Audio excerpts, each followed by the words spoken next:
자, 오늘은 십자가 부활 마지막 시간, 오늘의 부활이라는 제목으로 말씀 나누도록 하겠습니다. 부활 그러면 여러분들은 어떤 생각이 드십니까? 2000년 전에 역사적 사건으로만 이해하는 분들이 있기도 하고요.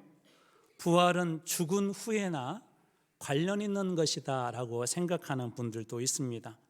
그러는가 하면 부활은 상징적인 이야기다, 새로운 시작과 같은 상징적인 이야기다 라고 그렇게 생각하는 분들도 있고, 부활은 부활절과만 관계가 있다라고 생각하는 분들도 있습니다. 심지어 부활은 복음과는 별개의 것이다 라고 그렇게 생각하는 분들이 있습니다. 이처럼 부활에 대해 진지하게 생각하지 않거나 오해하는 경향들이 우리 자신도 모르게 우리 안에 이렇게 쌓여 있습니다. 그래서 부활에 대한 이야기를 해도 감동이 없죠. 그러나 부활은 우리 기독교에서 가장 중요한 핵심 중에 하나이고, 부활은 기독교 복음의 핵심입니다. 십자가가 이 복음의 핵심인 것처럼 십자가와 더불어 부활이 있기 때문에 복음은 완성되어지는 것입니다. 사도 바울은 고린도전서에서 이 복음에 대해서 이렇게 소개하고 있는데, 고린도전서 15장 2절에서 4절까지입니다. 너희가 만일 내가 전한 그 말을 굳게 지키고, 여기서 내가 전한 그 말이라는 게 복음이거든요. 또 3절 말씀에도 내가 받은 것을 먼저 너희에게 전하였노니, 내가 받은 것도 그 복음입니다. 복음을 먼저 전했는데 그 복음의 내용이 무엇이냐? 3절 중반입니다. 성경대로 그리스도께서 우리 죄를 위하여 죽으시고 십자가에 죽으시고, 그리고 4절 장사 지낸 바 되었다가 무덤에 계시다가 성경대로 사흘 만에 다시 살아나사, 부활에 대해서, 그러니까 십자가와 이 부활이 사도 바울이 전한 중요한 복음의 핵심이었습니다. 만약 부활이 없다면 오늘 우리의 믿음은 어떻게 될까요? 사도 바울은 고린도전서 15장 14절에도 이와 같은 내용을 이렇게 이야기합니다. 그리스도께서 만일 다시 살아나지 못하셨으면 우리가 전파하는 것도 헛것이요 너희 믿음도 헛것이며, 그리스도께서 다시 부활하지 않았다면 우리가 전하는 것, 우리의 복음도 헛된 것이다. 그러니까 부활이 없으면 복음은 완성되지 않는다는 거예요. 부활이 없으면 복음은 헛것이고, 뿐만 아니라 우리가 믿는 이 믿음도 헛된 것이다. 이 믿음도 헛된 것이다 라고 그렇게 이야기합니다. 다시 말해서 이 부활은 복음 그리고 우리의 믿음의 아주 중요한 핵심인 것이죠.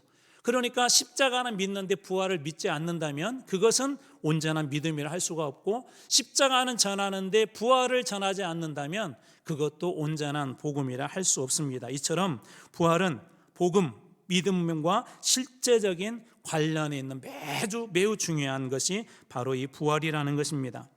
부활은 오늘 우리에게도 실제적인 의미가 있는, 그래서 부활은 2000년 전에 일어난 한 예수에게만 일어난 그 사건이 아니라 오늘 우리들에게도 중요한 이 사건이 바로 부활인 것이죠. 그래서 오늘은 우리 부활의 사건이 오늘 우리에게 주는 세 가지 의미, 부활은 오늘을 살아가는 우리에게는 어떤 의미들이 있을지 오늘 본문 말씀을 통해서 함께 나눠보려고 합니다. 첫 번째로 우리도 변화될 것이라는 것입니다. 예수 그리스도의 부활이 우리들에게 보여주는 첫 번째 교훈은 뭐냐면 우리도 변화될 것이다. 오늘 말씀의 51절 52절입니다. 보라, 내가 너희에게 비밀을 말하노니 우리가 다 잠잘 것이 아니요 마지막 나팔 순간에 홀연히 다 변화되리니, 52절 나팔 소리가 나매 죽은 자들이 썩지 아니할 것으로 다시 살아나고 우리도 변화되리라. 51절에 보면 마지막 나팔 순간에 다 변화될 것인데, 이 누가 변화되냐? 52절 후반에 보면 다시 살아나고 우리도 변화되리라. 예수 그리스도께서 부활의 은혜를 경험한 것처럼 오늘 그리스도인들도 동일하게 마지막 순간에 부활의 몸으로 다 변화될 것이다 라고 그렇게 이야기합니다. 그뿐만 아니라 부활은 오늘 우리의 삶 속에서도 여러 가지 변화들을 일으킵니다. 삶의 변화들을 일으킵니다. 살아남을 일으킵니다. 부활하신 주님을 만난 사람들은 오늘 삶에서 그러한 변화들이 일어난다는 것이죠. 자, 그렇다면 부활하신 주님을 만났을 때 우리의 삶에 어떤 변화가 일어날까? 첫 번째로는 고백이 바뀝니다. 고백이. 요한복음 20장 18절입니다. 도마가 대답하여 이르되 나의 주님이시요 나의 하나님이시니이다. 도마는 부활하신 주님을 처음에는 믿지 못했죠. 그런데 부활하신 주님을 그가 만나고 나서 어떻게 고백했다고 해? 나의 주님이시요 나의 하나님이십니다. 큐리오스라는 말은 이 황제에게 쓰는 것인데 그가 예수 그리스도에게 예수님이 진짜 주인이십니다라고 이 도마가 고백합니다. 고백이 바뀌어요. 예수님에 대한 삶의 고백이 바뀝니다. 저는 여러분들이 부활하신 이 주님을 만남으로 여러분의 삶 속에서도 삶의 고백, 주인 되신 주님, 우리의 왕이 되신 그 주님이 고백되어지는 축복이 여러분들에게도 주님으로 축원합니다. 부활하신 주님을 만나게 되면 우리의 삶이 변화되는 두 번째로는 방향이 바뀌어요. 삶의 방향이. 빌립보서 3장 14절입니다. 표대를 향하여 그리스도 예수 안에서 하나님이 위에서 부르신 부름의 상을 위하여 달려가노라. 표대를 향하여 달려간다. 예전에는 세상의 욕망, 예전에는 세상의 성공, 예전에는 세상의 행복, 이것을 위해서 그의 삶이 달려갔다면 부활하신 예수님을 만난 사도 바울은 이제는 부르심의 상, 예수 그리스도가 있는 저 천성을 향하여 나는 달려갑니다라고 그의 삶의 방향이 바뀐 것을 보게 됩니다. 우리 주변에도 종종 예수를 믿고 나서 그렇게 고백한 분들이 있습니다. 예전에는 성공을 위해 살았습니다. 예전에는 자기의 어떤 행복을 위해서 살았습니다. 그랬던 분들이 달라진 게 있어요. 이제는 예수를 위해 삽니다. 주님 나라를 위해서 삽니다. 그리고 사람들을 살리는 일을 위해 삽니다. 사랑하는 일을 위해 삽니다. 은혜 받는 그곳에 그의 삶의 인생의 방향이 바뀌어 있는 것을 보게 됩니다. 또 세 번째로 삶이 바뀌는데 무엇이 바뀌냐면 목적이 바뀝니다. 로마서 14장 8절 우리가 살아도 주를 위하여 살고 죽어도 주를 위하여 죽나니 그러므로 사나 죽으나 우리가 주의 것이로다. 사나 죽으나 누구를 위해서 산다고 하죠? 이제 주님을 위해서 산다. 나를 위해서 사는 것이 아니라 우리 아이들을 위해서 사는 것이 아니라 주님을 위해서 산대요. 뿐만 아니라 네 번째로 중심이 바뀌는데요. 고린도전서 6장 20절입니다. 값으로 산 것이 되었으니 그런즉 너희 몸으로 하나님께 영광을 돌리라. 예전에는 나 중심으로 살았어요. 예전에 우리 가족 중심으로 살았어요. 예전에는 무엇이 돈이 되느냐 그 중심으로 살았어요.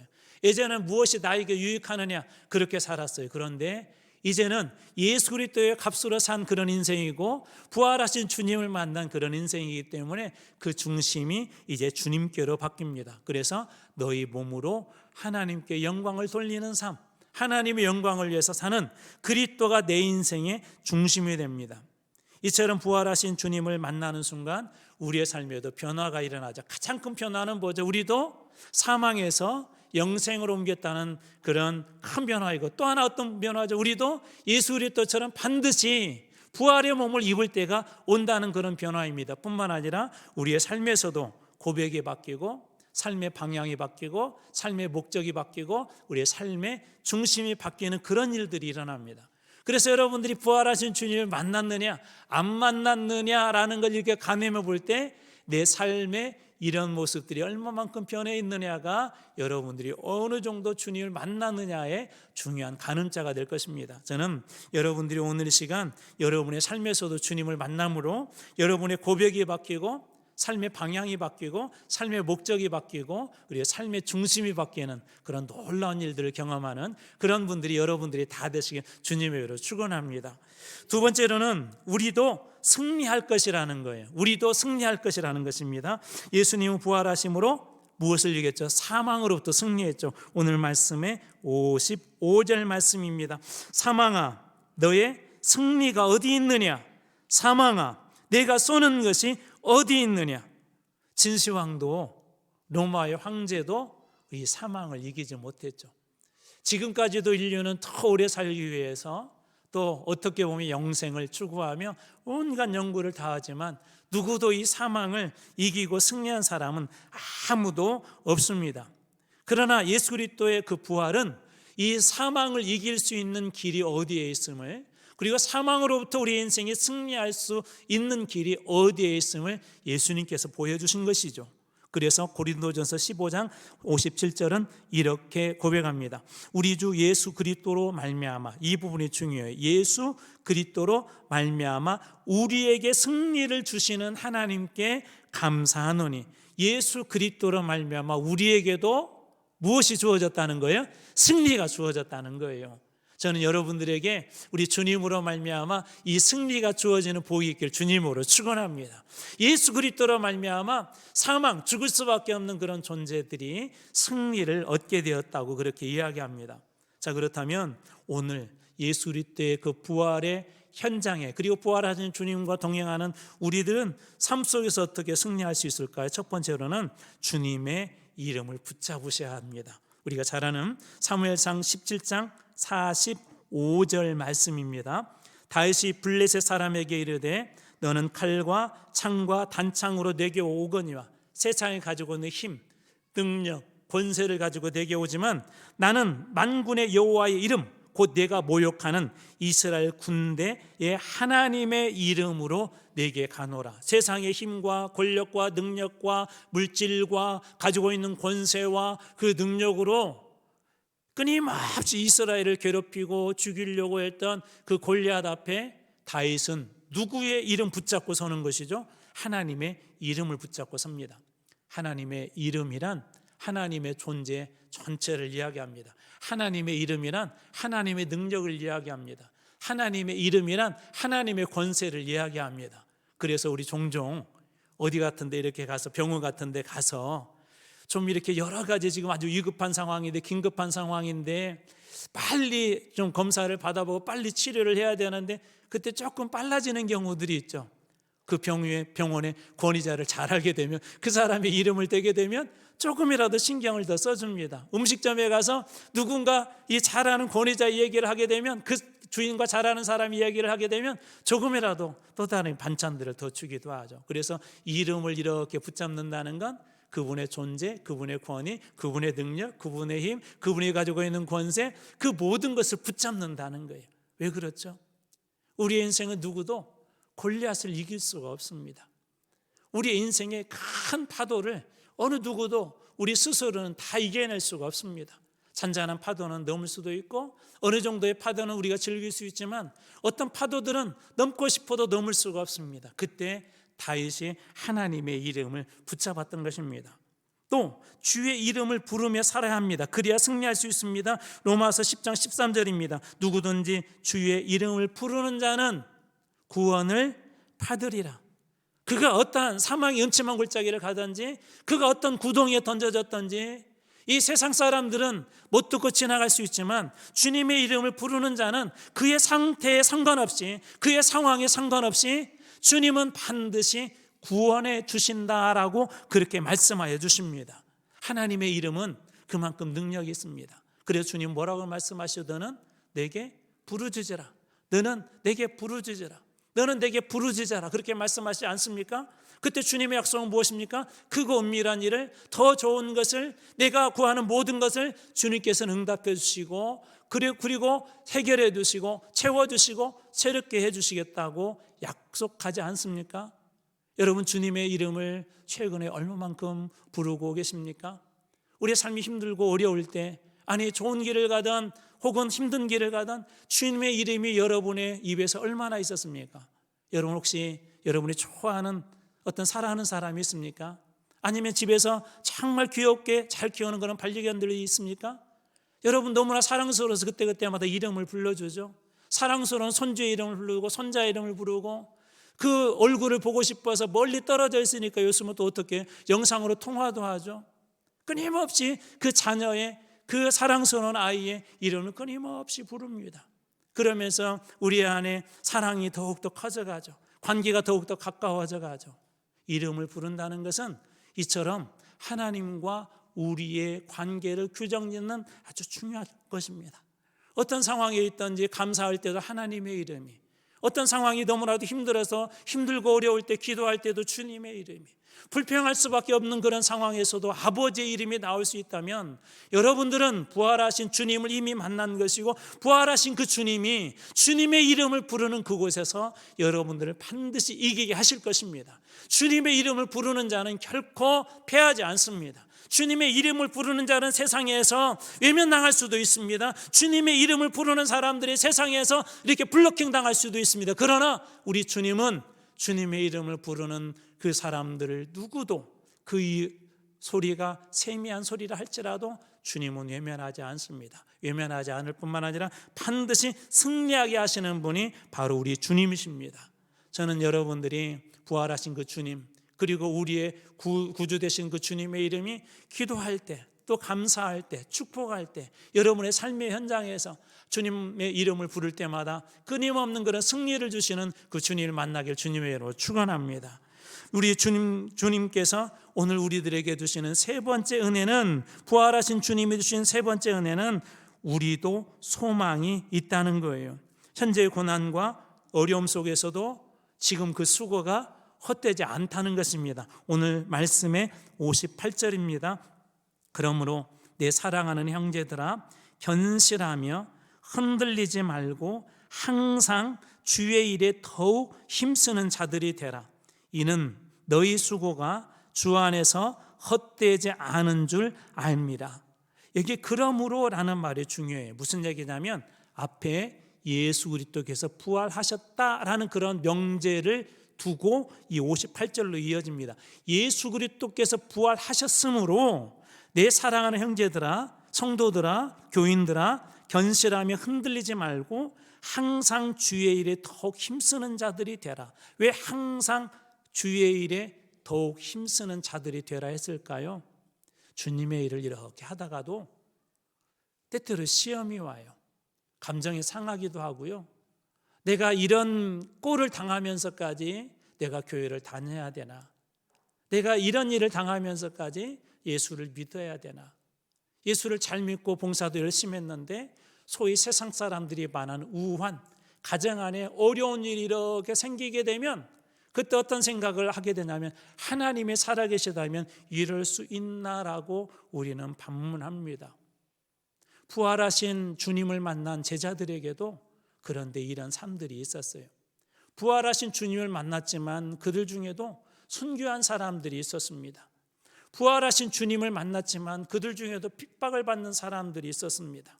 부활하신 주님을 만났지만 그들도 사망의 음침한 골짜기 같은 그런 길을 걸었던 그런 사람들도 있었습니다. 그런데 왜 그들은 순교의 자리에서도 사망의 음침한 골짜기에서도 사자굴에 던져지면서도 그들은 흔들리지 않았던 것일까요?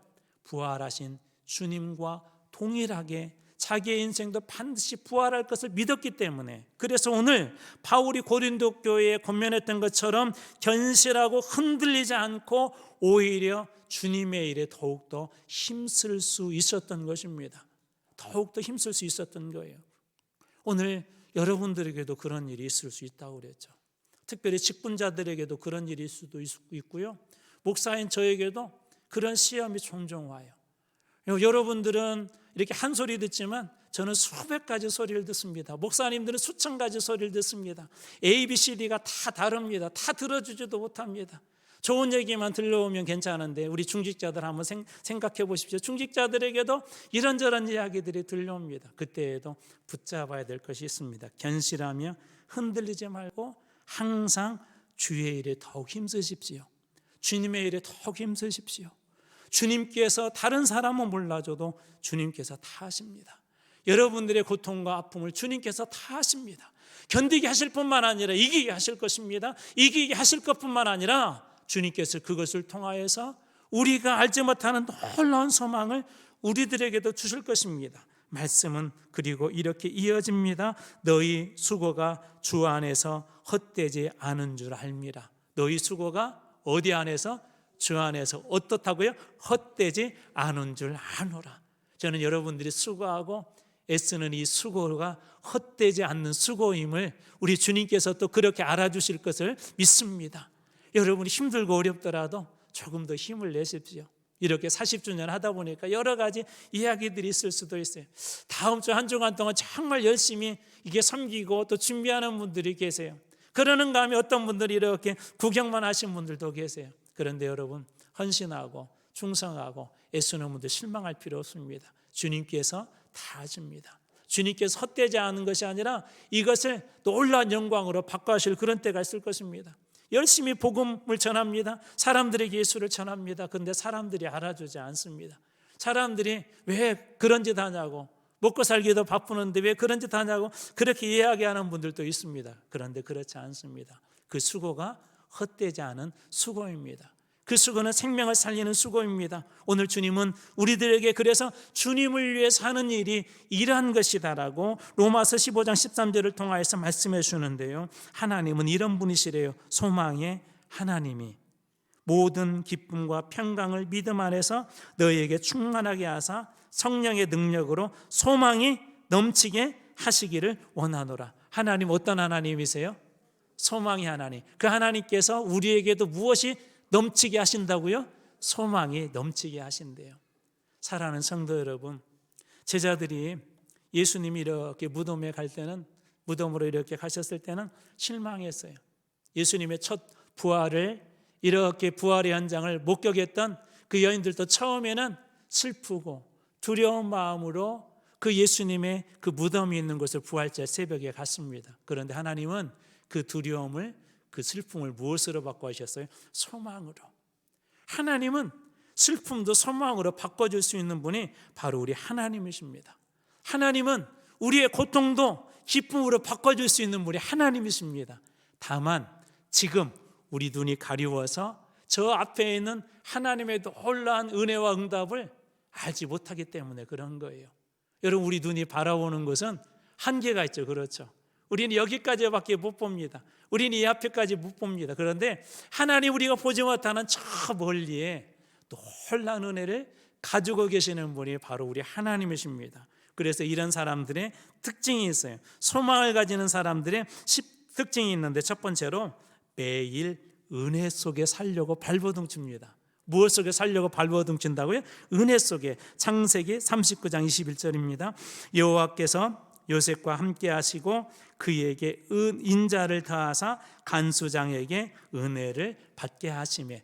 결국 간수장에게 은혜를 받았지만 결국 은혜를 주신 분은 누구세요? 하나님이시죠. 여호와 하나님이시죠. 그런데 이 요셉은 어떻게 은혜 속에 살게 되었죠? 여호와께서 요셉과 함께 하시고. 하나님은 임마누엘 하나님이세요. 하나님은 오늘 여러분들과도 함께 하세요. 여호와께서 적극적으로 늘 곁에 와 계세요. 그런데 어떤 사람은 우리 곁에 계신 임마누엘 하나님을 이렇게 외면하며 자기 힘으로 살아가는 사람이 있는가 하면, 어떤 사람은 감옥과 같이 버려진 곳에서도 그 주님과 함께 합니다. 이런 사람이 은혜 속에 사는 사람입니다. 삶의 형편에 상관없이 주님과 함께하는 사람, 주님과 동행하는 사람이 은혜 속에 사는 사람들이에요.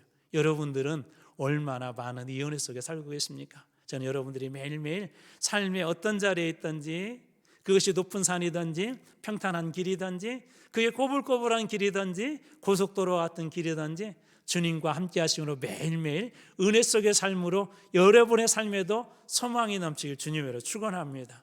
소망이 넘치는 사람의 두 번째 그런 그 특징이 있어요. 기도로 문제 앞에 선다는 거예요. 문제 앞에 무엇으로 선다고요? 기도로 서는 사람입니다. 우리가 잘 아는 에스더서 4장 16절입니다. 당신은 가서 수산에 있는 유다인을 다 모으고 나를 위하여 금식하되 밤낮 3일을 먹지도 말고 마시지도 마소서. 나도 나의 신하와 더불어 이렇게 금식한 후에 규례를 어기고 왕에게 나아가오리니 죽으면 죽으리이다 하니라. 무엇에 목숨 건 거죠? 기도에 목숨 건 겁니다. 문제가 있을 때 이 문제를 가지고 인간적인 방법이나 사람의 힘이 아니라 이 기도로 문제 앞에 선 거예요. 기도로 문제 앞에 선다는 것은 이 문제를 하나님께서 다스려 주십시오, 이 문제를 하나님께 맡겨드립니다라는 의미가 있습니다. 여러분 집에 아주 귀한 어떤 기계가 있는데 고장이 나면 여러분 어떻게 하시죠? 여러분들은 능력 있고 지혜가 있고 잘 고쳐서 여러분 스스로 고치시나요? 일반적으로 전문가에게 갖다 맡기죠. 전문가에게. 전문가에게 맡기면 약간의 돈이 들어서 그렇지만 뚝딱 잘 고쳐줍니다. 새 것처럼 복원해 줍니다. 하나님은 어떤 분이시죠? 우리에게 기도하라고 명령하시죠? 왜요? 하나님이 기도를 좋아하셨어요? 그것도 이유가 되지만 하나님께서 우리에게 기도하라고 한 이유는 우리가 기도할 때 그 모든 것을 다 들어주시기 위해서 하나님께서 기도하라고 하시는 거예요. 저는 여러분들이 어떤 문제가 있든지 주님 앞에 이 기도로 문제 앞에 설 때 그 문제를 풀어주시는 분이 우리 주님이 되시길 주님으로 축원합니다. 기도를 가지고 문제 앞에 서게 될 때 모든 문제가 다 풀리게 될 줄로 믿습니다. 또 소망을 가진 사람의 세 번째 특징은 믿음으로 때를 기다린다는 거예요. 우리 살다 보면 그런 왜 하나님 왜 응답해 주지 않지? 왜 하나님 지금 축복해 주지 않지? 왜 하나님께서 지금 우리 자녀 그 길을 열어주지 않지? 그런 때 있잖아요. 그런데 믿음으로 때를 기다릴 줄 아는 사람, 이런 사람이 진짜 소망 있는 사람입니다. 히브리서 11장 7절입니다. 믿음으로 노아는 아직 보이지 않는 일에 경고하심을 받아 경외함으로 방주를 준비하여. 우리가 잘 아는 노아가 방주를 건설한 일이죠. 이 노아가 이 방주를 갖다 이렇게 만들 때 사람들의 조롱이 있었죠. 하늘을 봐라, 저렇게 막지 않으냐? 야, 내가 배를 짓는 곳을 봐라, 바다가 아니라 왜 산에다 짓느냐라는 수많은 그런 조롱들이 있었어요. 근데 노아는 하나님의 말씀을 듣고 순종하고 하나님의 때를 기다렸습니다. 여러분, 하나님의 때가 있어요. 우리 교회나 우리 청년들이나 어떤 한 사람을 볼 때 여러분들이 보는 눈하고는 하나님의 눈은 보는 다릅니다. 하나님께서 몇 개월 후에 우리 교회를 어떻게 바꿀지 모릅니다. 하나님께서 몇 달 후에 우리 아이들 어떤 인생으로 이끌어갈지 모릅니다. 하나님의 때에는 놀라운 일들이 일어날 것입니다. 하나님의 때에는 놀라운 역사들이 일어날 것입니다. 우리가 해야 될 것이 있어요. 순종하고 그 때를 기다리는 거예요. 기도하고 순종하며 때를 기다릴 때 노아에게 주셨던 것처럼 하나님의 때 하나님의 역사를 이루실 줄로 믿습니다. 마지막 네 번째로 소망이 있는 사람의 특징은 절망 속에서도 감사한다는 거예요. 다니엘서 6장 10절입니다. 다니엘이 이 조서에 왕의 도장에 찍힌 것을 알고도, 여러분들이 잘 아는 이야기죠. 자기 집에 돌아가서는 윗방에 올라가 예루살렘을 향한 창문을 열고 전에 하던 대로 하루 3번씩 무릎 꿇고 기도하여, 그리고 말씀은 이렇게 이어집니다. 그의 하나님께 무엇했다? 감사했다. 절망의 상황이죠. 다니엘도 이 사자굴에 던져질 수밖에 없는 그런 상황이었었지만 오히려 이 절망의 상황에서 무엇해요? 감사합니다. 저는 여러분들이 그랬으면 좋겠어요.